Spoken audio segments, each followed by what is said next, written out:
Today we are going to be making this witch hat assemblage art just in time for Halloween, my favorite holiday, of course. Halloween is the best holiday in my opinion. So I found this frame at Ollie's discount store, and there's a little warning here because this is very dangerous. Don't attempt to do this. So I used this heat gun to heat up the glue that was holding the glass on. Normally you can pop the glass out, but it didn't work with this one, so I had to heat the glue up to remove the glass. And the reason why I say it's dangerous is because if you push too hard, you can actually cut your fingers or hurt yourself. So don't do what I did. Don't do that. And don't hurt yourself. That's not okay. So here I'm using some texture paste, and I usually use a stencil at this point. The spider web that I had there, I thought was a stencil when I bought it, and there it is.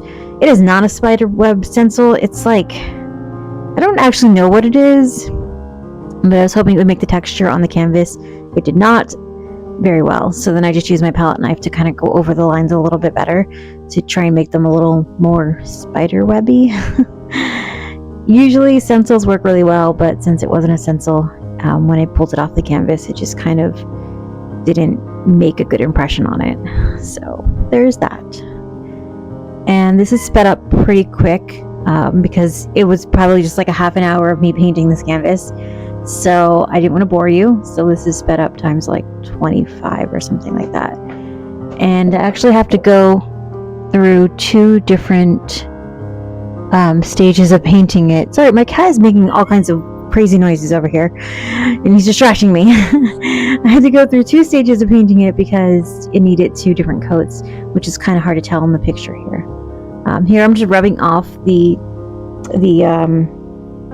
texture paste that I use. So if you don't rub off the top of it, it kind of gets like a little bit of like a grittiness to it, and when you paint over it, it is not necessarily it will, but it can chip off, and then you're left with some unpainted bits. So it's just better to run your hand over top of it and just try and get rid of those little hard bits. Oh my god, he is acting out. Simon, stop doing the black cat things. I was gonna make this a sorted hat, like a Harry Potter hat, but then I decided, nah, I think I just want to keep it a witch hat because I just love all the witchy things, all the things witchy. So maybe in the future I'll make a sorted hat version, but for now I just wanted to make a witch hat.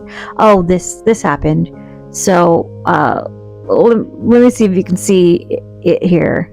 This is a ring that I'm trying to get the bow part off of because I thought that would be so cute to have a little bow on the witch's hat, right? So let me just use these tools here, and oh, look at that, it snapped right off. Yep, the bow snapped right in half. So then I took a while to try and glue the pieces back together because I really wanted to use it. I should have just gave up. I really should have just gave up, but I was like, no, I'm determined to use this stupid bow. And so I glued the pieces together with some epoxy glue, and honestly you can't tell once it's on there. You really can't. I painted over it and it doesn't look like it ever broke. My cat is acting out really badly right now. He's just being a maniac. He wants all the attention. I did go over this part in the bottom here with some black paint, and then I really hated that black streak in the bottom, so I painted it over white. Full disclosure, that's gonna be white for a while. And so I didn't like the way that was just like really dark black streak there. And the reason why I painted black over it is because with texture you can't sometimes see the texture very clearly unless you put another.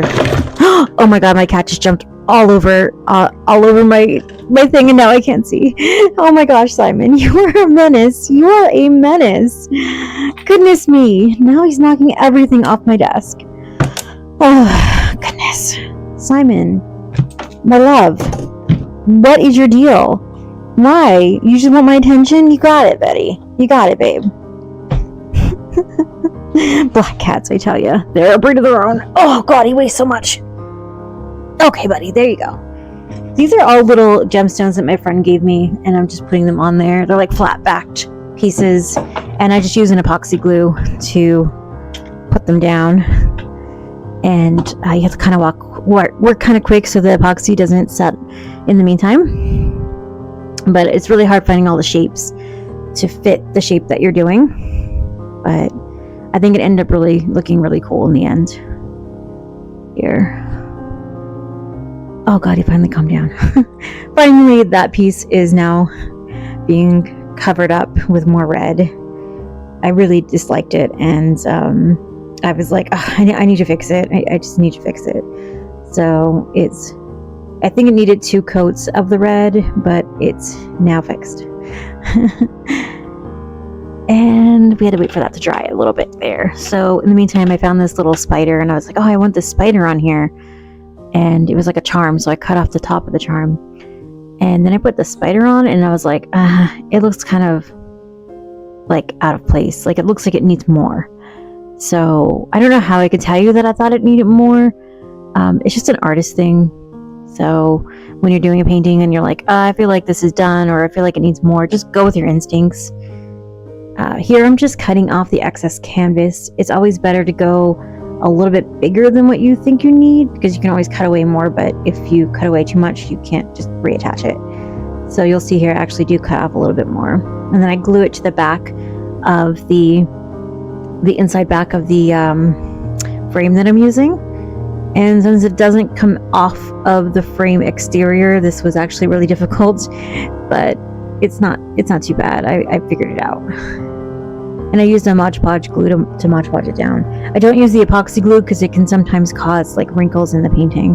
So the Mod Podge, is a better idea for something like that.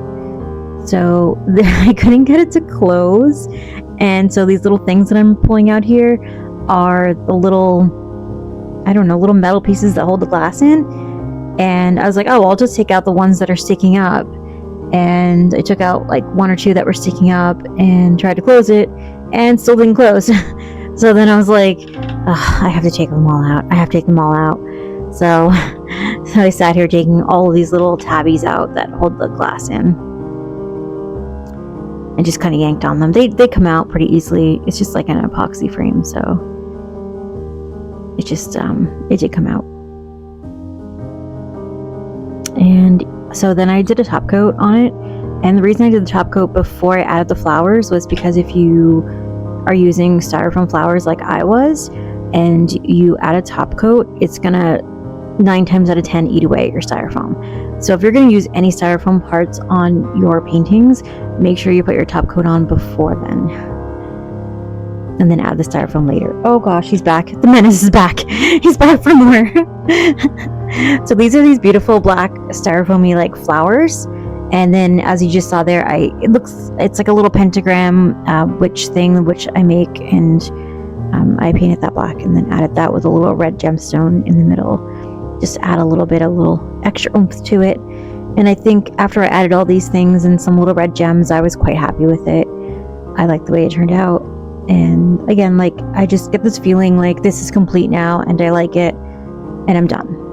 And I can't really explain how I know that. It's just like, I just know. I don't know.